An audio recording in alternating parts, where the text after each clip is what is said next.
Hello, everyone, and welcome to the GeekWave. This is the low-budget show. It's the show so low it has no budget.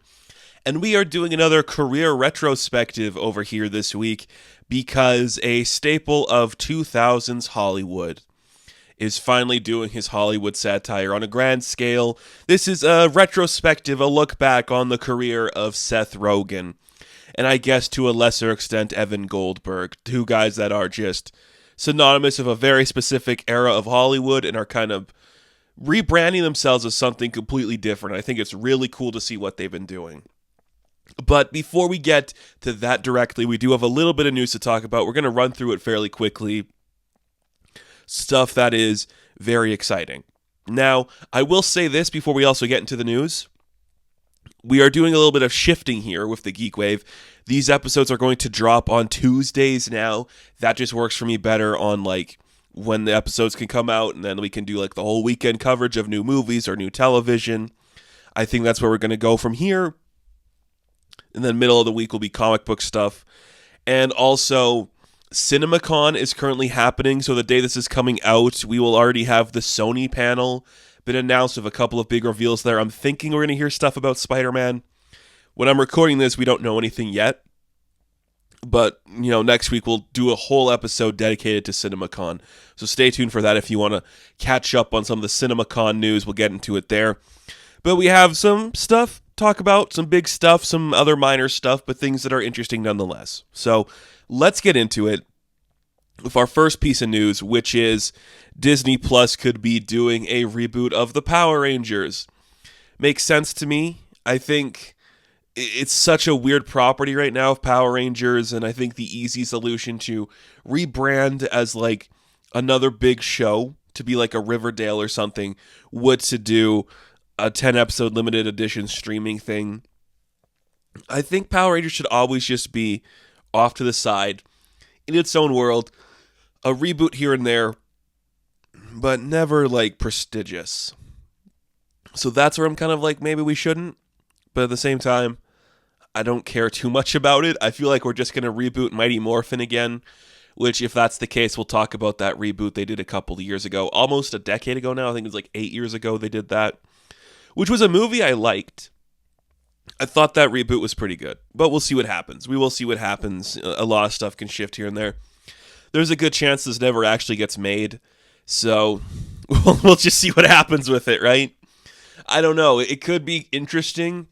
I feel like Disney would give them a good budget, but I also feel like it could just be the Percy Jackson volume stuff where it kind of looks good, then it kind of doesn't, and we just have to accept that there's limitations to stuff, and nothing ever looks perfect.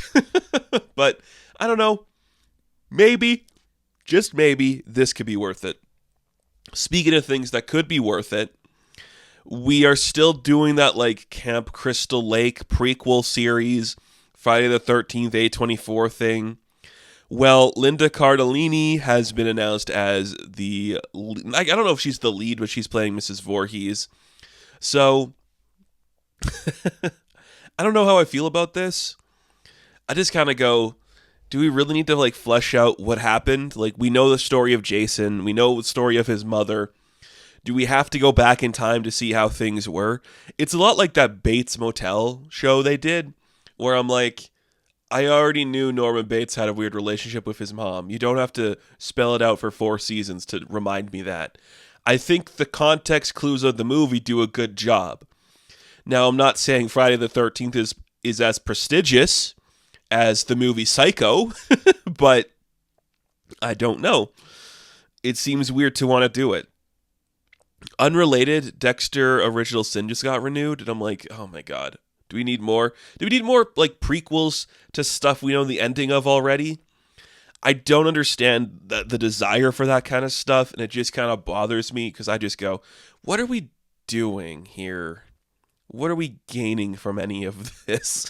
Because I don't think we're gaining much. But fine. How was Jason's mom a bad mom? Let's find out together, folks. Let's watch a 10-episode series, 2027, that just nobody watches because it's dumb and stupid. And the last 10 minutes are all about, here's Jason. He's swimming. Here's the water. I'm like, whatever.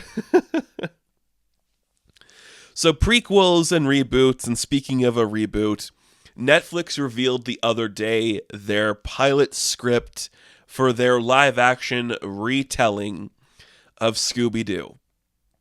So there was a little log line that came with it. It's like friends Daphne and Shaggy are at like a place, and they encounter a know-it-all brainy girl named Velma and a rich kid named Fred, and they like find a dog who like witnessed a murder of the supernatural. So what that leads me to believe, and I did a very bad job of like explaining that, but from the log line, it does not sound like Scooby-Doo is the dog to Velma or Shaggy. It's just a dog that they all find, which is weird. Like, are we doing a prequel to Scooby-Doo? A story about teenagers? That is so weird. Velma, that like Mindy Kaling show, I think it was canceled. It was fine. I didn't hate it as much as other people did. But I'm like, I just think we should do an animated Scooby-Doo. I've also been on record numerous times saying, if we do Scooby-Doo, it should be like Riverdale. Give me like high emotional stakes and like the weirdest bullshit ever.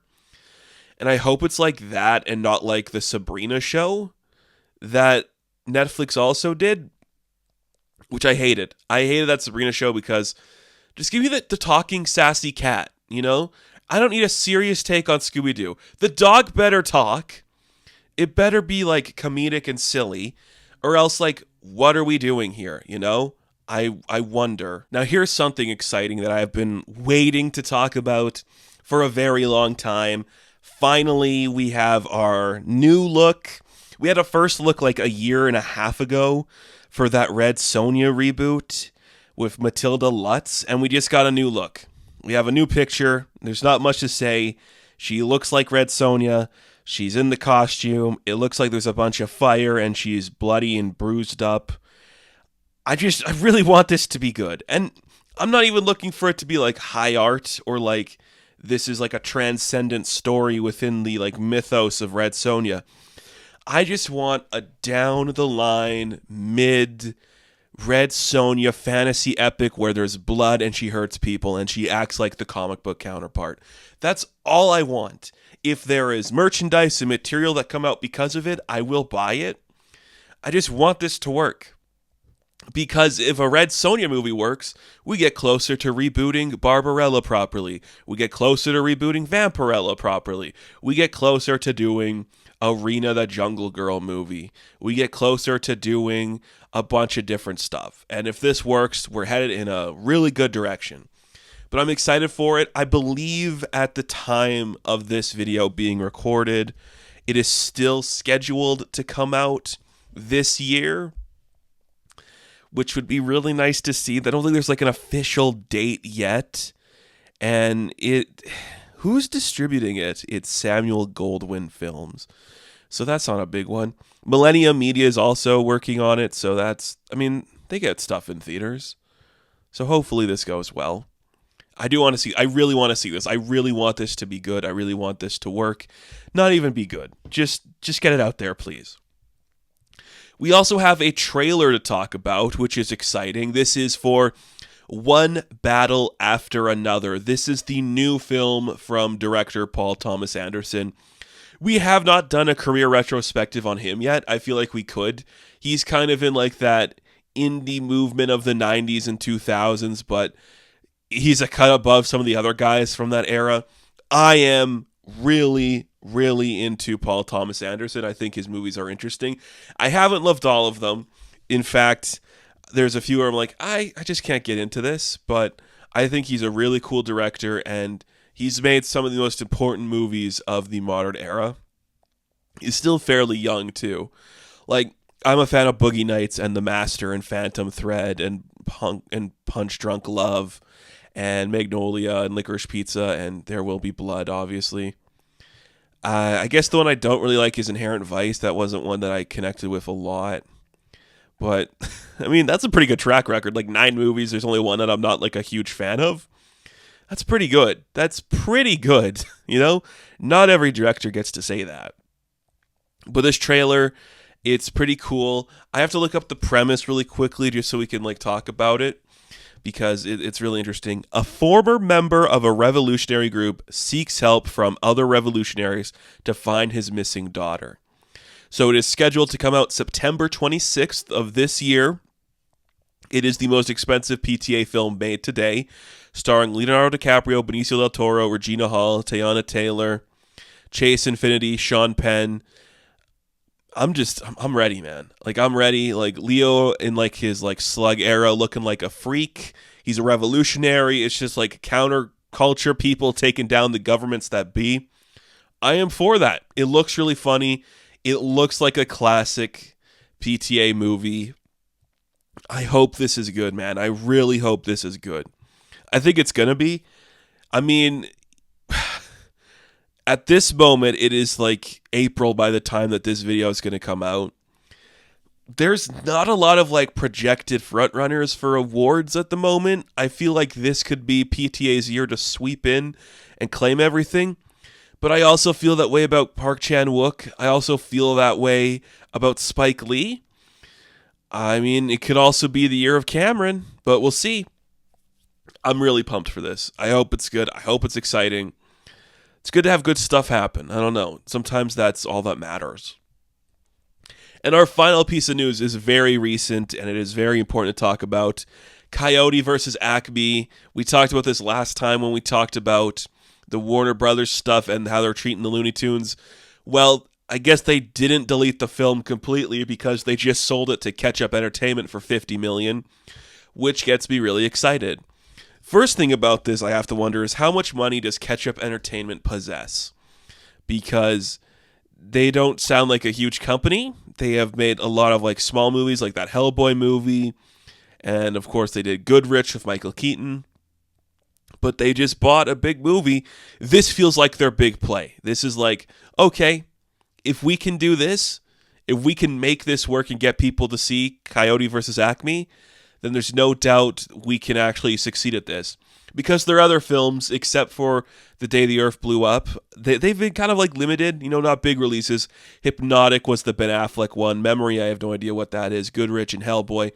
They're all like interesting and creative movies with like either IP that nobody else is using or directors that no one's working with, like Robert Rodriguez and it's Nancy Meyers' daughter that did Goodrich. What's her name? Is it Haley Shire or something? Haley Shire Myers? Is that her name? I forget. But you know what I mean. Like, it's people who aren't going to get other stuff made. So, hopefully, this is where we're going. Haley Myers Shire. So, I was close enough. All right.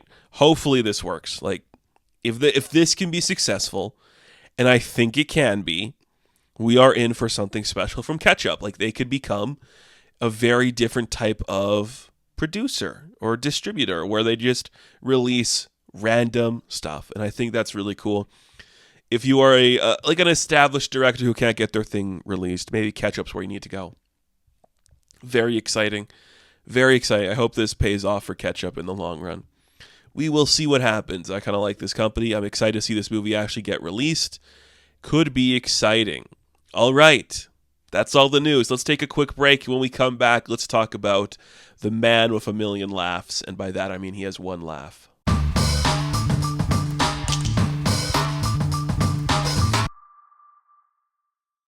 It's kind of crazy to me that Seth Rogen's only 42 years old because he's one of the most prolific creators of like a specific era.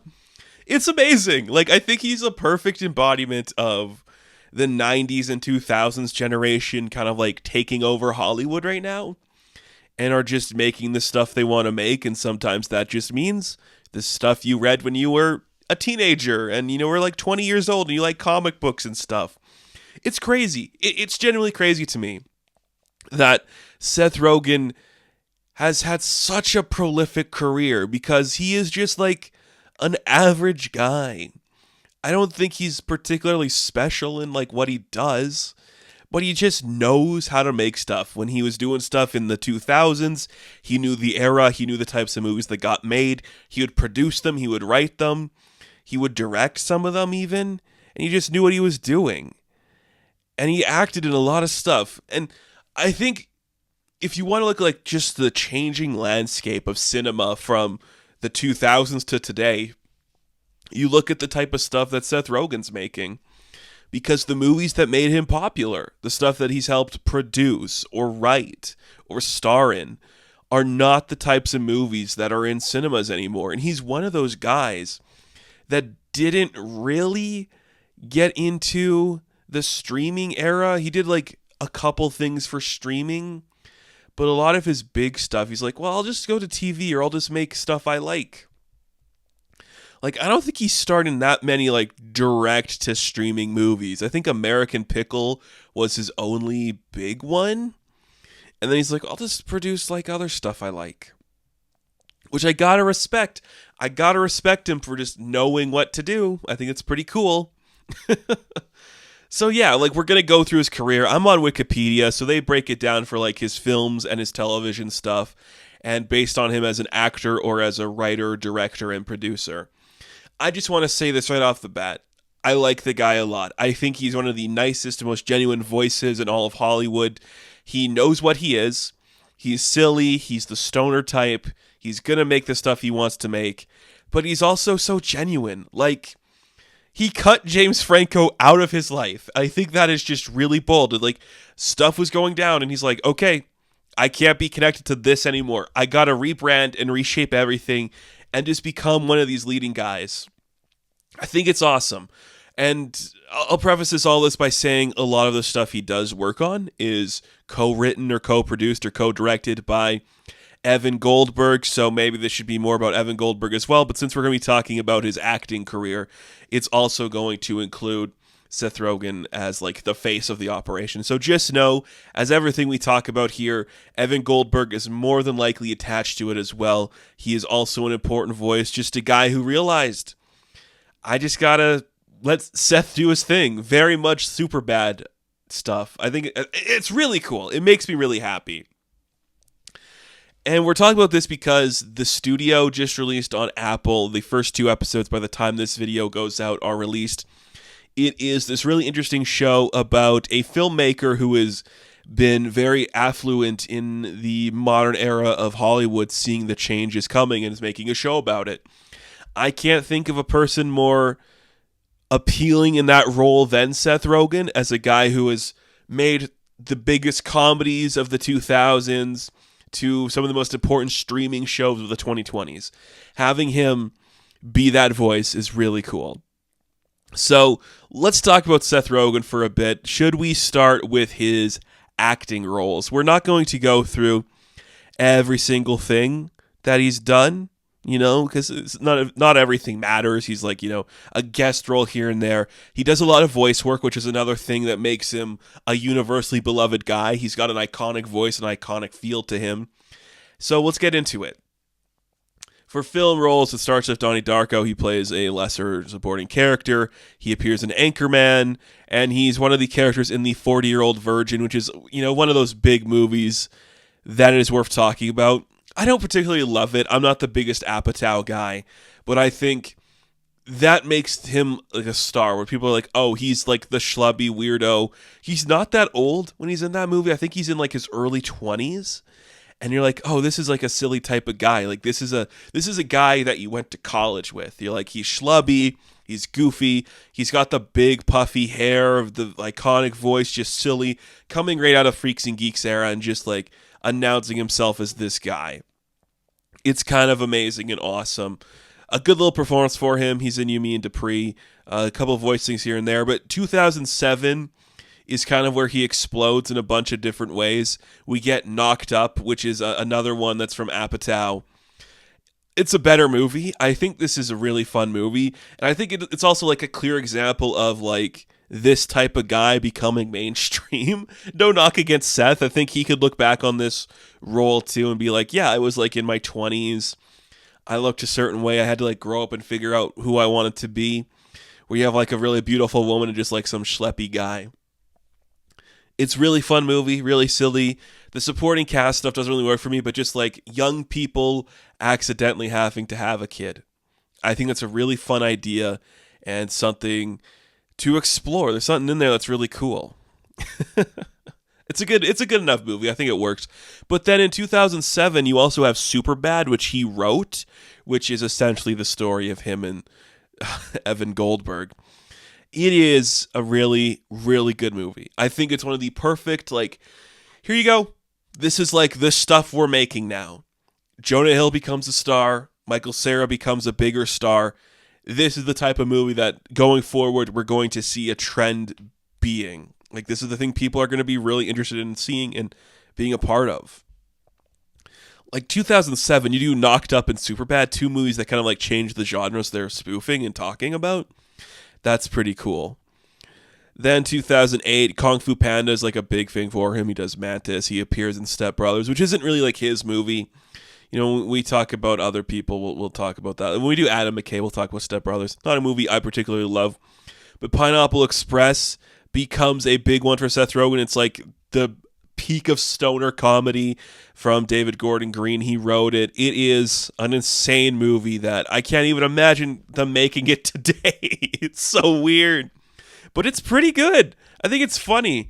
I'd have to go back and watch it, because I haven't seen it in a while. But, you know, I think it works for the most part. Zach and Miri make a porno. It's fine. It depends how much you like Kevin Smith with this one. I think it's not my cup of tea, but it gets the job done. The following year, we have Monsters vs. Aliens, which we've talked about on this channel, which it's a fine little movie. It doesn't do much for me. There's Funny People, which is another Apatow one. He's one of those like repertoire guys for Apatow where he'll just show up and do a thing. It's okay. It's okay. I don't love it, but, you know, you look at like Pineapple Express and Superbad and Knocked Up, and then I guess to some extent Zach and Miri and the Step Brothers, the 40-Year-Old Virgin, like those types of stuff just becoming so prominent and popular in culture. They're just so impactful. The following year, he doesn't do anything, it appears, in 2010, but 2011, we get The Green Hornet. Funny little movie. I'm amazed he made it. Like, he did the screenplay for it, him and Evan Goldberg. It is as good as those two could make a Green Hornet movie. I think we're going to talk about it on Movie Tales at some point. I never hated it. I remember watching it in theaters being like, yeah, this is what I'd expect from The Green Hornet. We have Paul, What If He Was an Alien? What if an alien was like a stoner? I don't know. He does 50-50 with, who's in that one? It's Joseph Gordon-Levitt. It's more like a serious kind of like drama comedy thing. It's okay. I think it's fine. Take the Waltz, another one like that. Just kind of him branching out into different directions, a little smaller budget, not the biggest thing in the world.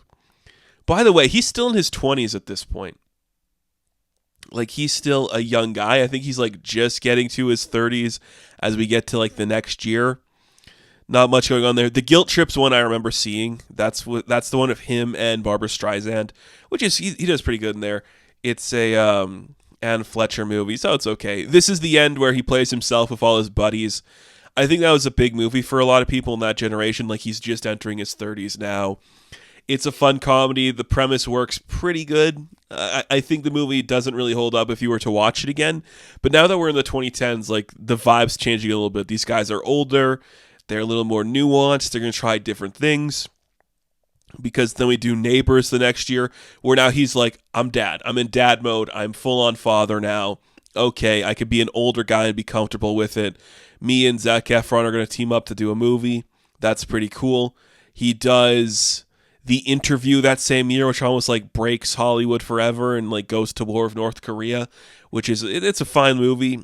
I think that's more in like the old style of the other stuff, but he also co-directed that one, so it's okay. 2015, he does the Steve Jobs movie where he plays Steve Wozniak. That's the Danny Boyle version of the Steve Jobs. Insane. And I think that's where people go, oh, this is like an actor. He's choosing to do these things. And that's pretty cool. I like that. He also does The Night Before the same year. That's him, Joseph Gordon-Levitt returning, and Anthony Mackie, and they do like a Christmas thing. He is now full in dad mode. He's like in his early 30s, like, okay, I'm going to take some mushrooms and hang out with my friends for a while. More Kung Fu Panda stuff that's coming up. A sequel to Neighbors, which is just whatever. Sausage Party in 2016. A weird movie. I don't love it. I don't know if anybody really loves it. But it's there and it's fine.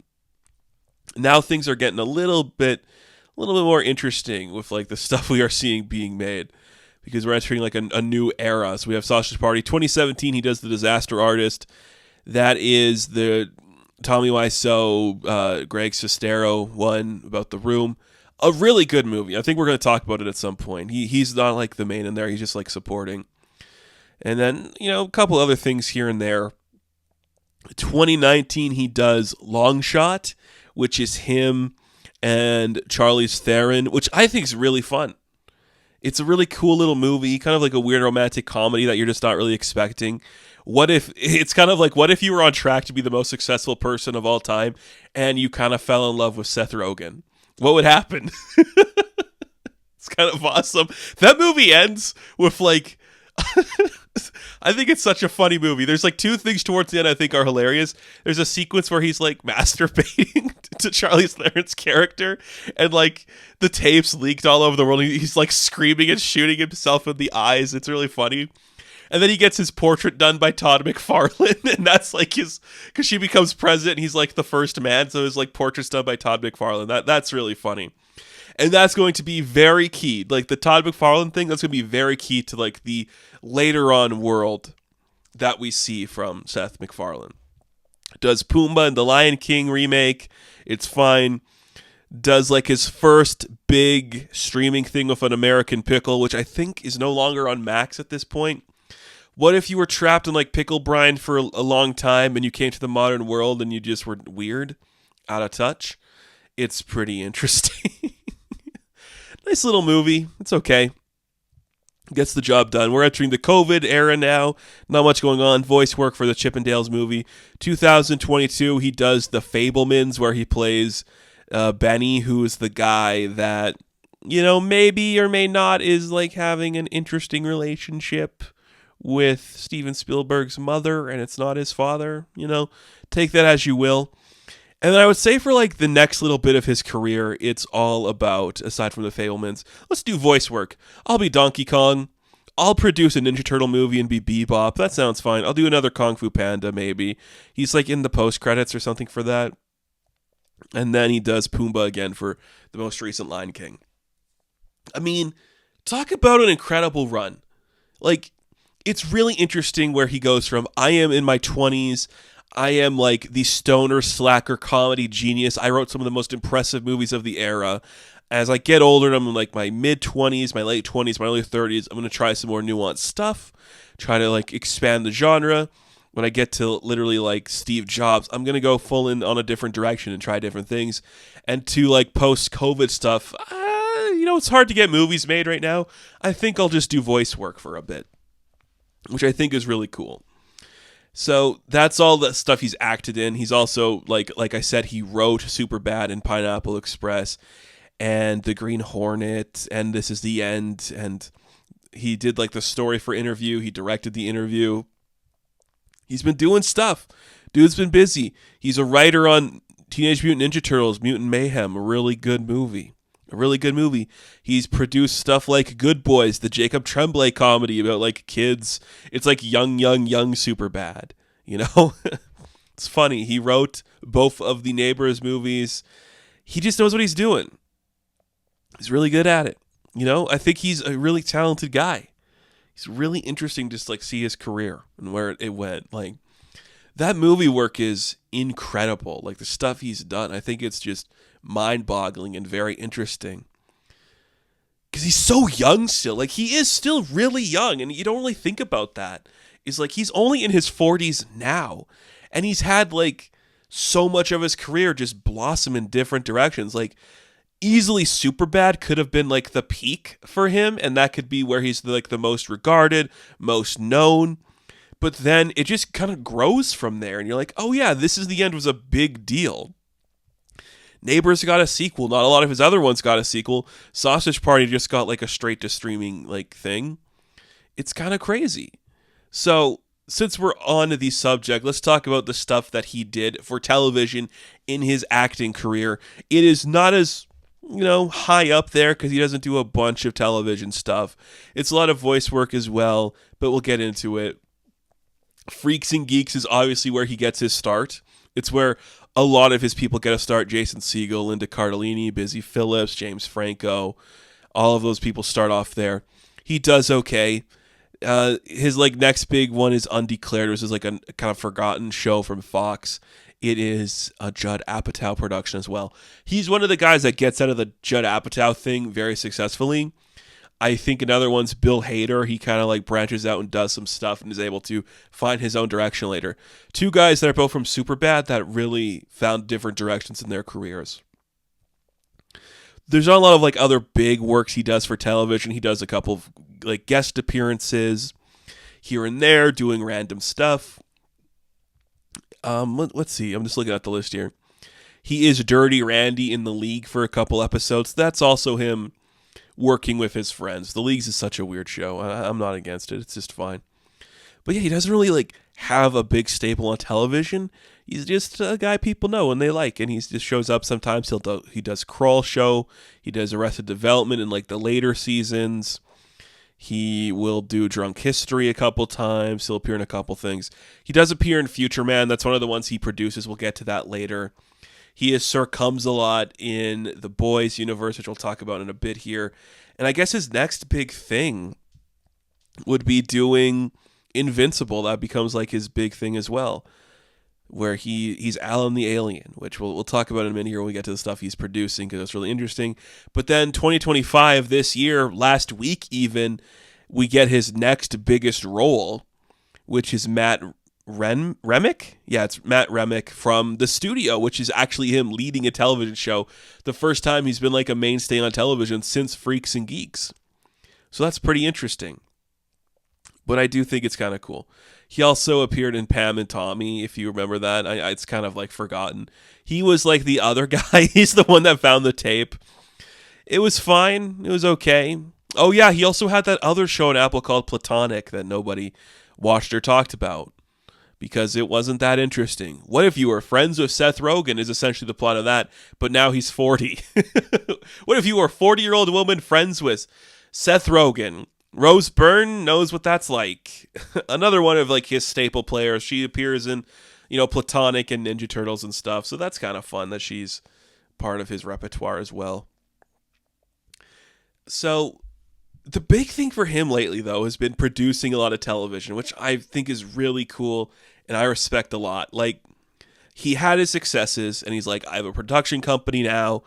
I am very comfortable with saying I like comic books, and I like a lot of different stuff, so I'm going to become a major producer to get certain things made that I enjoy.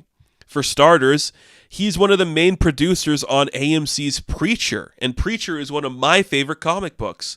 And I'm like, oh my god, I can't believe Seth Rogen is doing Preacher. He is like co-writing the story for like the first episode. That show kind of, loses its momentum here and there and doesn't go into a lot of fantastic ways.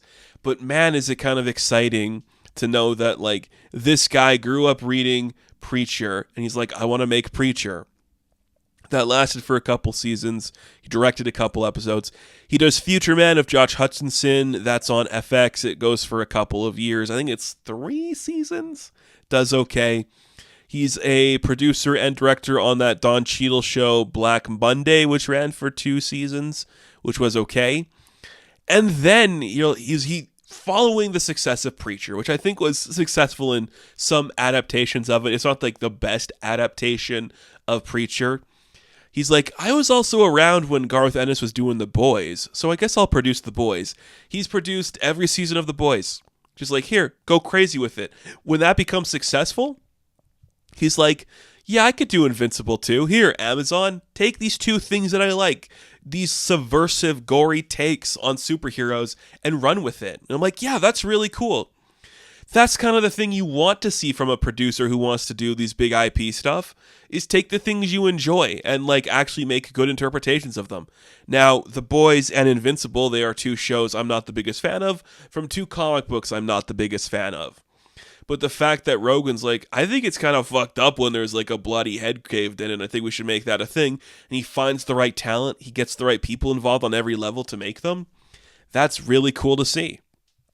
That's really exciting to see what that could be. a couple other random things there, like he produces Pam and Tommy, he does the spin-offs to The Boys and all that.